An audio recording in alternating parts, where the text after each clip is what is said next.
আচ্ছা, আপনি কি জানেন স্বাধীন বাংলাদেশের প্রথম পতাকাটি কে বা কারা তৈরি করেছিল বা কোথায় প্রথম উত্তোলন করা হয়েছিল? এই পতাকাটি কোনো রাজনৈতিক দলের অফিসে বা কোনো সেনানিবাসে তৈরি হয়নি। এটি তৈরি হয়েছিল ঢাকা বিশ্ববিদ্যালয়ের একটি হলের ছোট্ট একটি রুমে। আর এর পেছনের মূল শক্তি ছিল একটি ছাত্র সংসদ।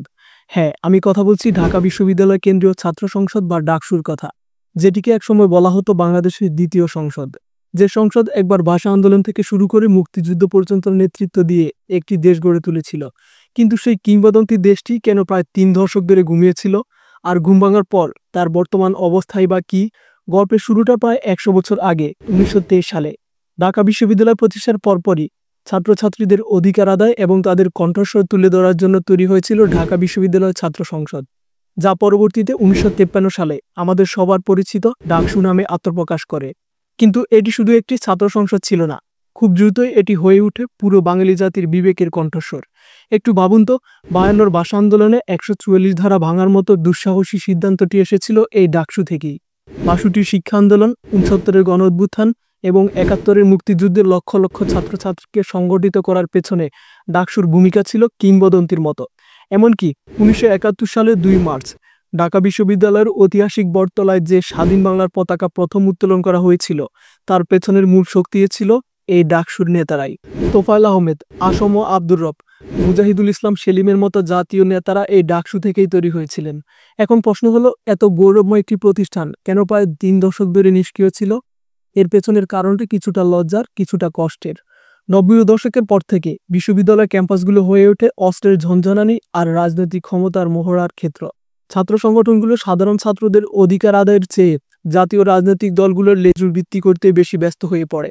ঢাকা বিশ্ববিদ্যালয়ের অধ্যাপক ফাহমিদুল হকের ভাষায়, ছাত্র সংসদ না থাকায় ক্যাম্পাসে মাস্তানতন্ত্র প্রতিষ্ঠা পেয়ে যায়। এই অস্থিতিশীল পরিবেশ এবং ক্ষমতাসীন দলগুলোর নির্বাচনে হেরে যাওয়ার ভয়, এই দুইয়ের কারণেই প্রায় ২৮ বছর ধরে ডাকসু নির্বাচন বন্ধ করে রাখা হয়েছিল। দীর্ঘ ২৮ বছর পর ২০১৯ সালের ১১ই মার্চ আদালতের নির্দেশে ডাকসু নির্বাচন আবার ফিরে আসে। রাষ্ট্রপতি আব্দুল হামিদও বলেছিলেন, ডাকসু নির্বাচন অত্যাবশ্যক, তা না হলে ভবিষ্যৎ নেতৃত্ব শূন্য হয়ে যাবে। কিন্তু এই ফিরে আসাটা বিতর্কের ঊর্ধ্বে ছিল না। কারচুপির অভিযোগ, ভোটের লাইনে বাধা এবং বিভিন্ন ছাত্র সংগঠনের মধ্যে সংঘাত, অনেক কিছুই ঘটেছে। নির্বাচনে বিপি নির্বাচিত হয়েছিলেন কোটা সংস্কার আন্দোলনের নেতা নুরুল হক নূর, আর জিএস নির্বাচিত হয়েছিলেন ছাত্রলীগের গোলাম রব্বানী। একটি মিশ্র ফলাফল, যা ক্যাম্পাসের জটিল রাজনৈতিক সমীকরণকেই তুলে ধরেছিল। আর তারপরই আসে ২০২৪ সালের ছাত্র জনতার অভ্যুত্থান। যে অভ্যুত্থান শুধু একটি সরকারেরই পতন ঘটায়নি, এটি ঢাকা বিশ্ববিদ্যালয় ক্যাম্পাসে দীর্ঘ ১৫ বছরের ছাত্রলীগের একচ্ছত্র আধিপত্যের অবসান ঘটায়। এই নতুন রাজনৈতিক বাস্তবতার মধ্যেই অনুষ্ঠিত হয় ২০২৫ সালের ৯ সেপ্টেম্বরের ডাকসু নির্বাচন। এই নির্বাচনে ছাত্রদল, বামপন্থী জোট, স্বতন্ত্র জোট সহ মোট ৯টি প্যানেল অংশগ্রহণ করে। কিন্তু নির্বাচনের ফলাফল ছিল একেবারে অপ্রত্যাশিত। ছাত্র শিবির সমর্থিত ঐক্যবদ্ধ শিক্ষার্থী জোটের প্রার্থী সাদিক কায়েম প্রায় ১৪,০০০-এরও বেশি ভোট পেয়ে বিপি নির্বাচিত হন। শুধু তাই নয়, তাদের প্যানেল সাধারণ সম্পাদক বা জিএস এবং সহকারী সাধারণ সম্পাদক বা এজিএস, এই দুটি গুরুত্বপূর্ণ পদেও বিপুল ভোটে জয়লাভ করে। প্রশ্ন হলো, যে ছাত্র সংগঠনটি এতদিন ক্যাম্পাসে প্রায় অদৃশ্য ছিল, তারা কিভাবে এত বড় বিজয় অর্জন করলো? সাধারণ ছাত্রছাত্রীরা কি প্রচলিত রাজনৈতিক দলগুলোর উপর থেকে পুরোপুরি আস্থা হারিয়ে ফেলেছে, নাকি তারা ২০২৪ সালের অভ্যুত্থানের চেতনাকে ধারণ করে একটি নতুন শক্তিকে সুযোগ দিতে চেয়েছে? ডাকসুর ফিরে আসাটা নিঃসন্দেহে একটি ঐতিহাসিক ঘটনা। কিন্তু এই নতুন নেতৃত্ব কি পারবে ডাকসুর পুরনো গৌরব ফিরিয়ে আনতে?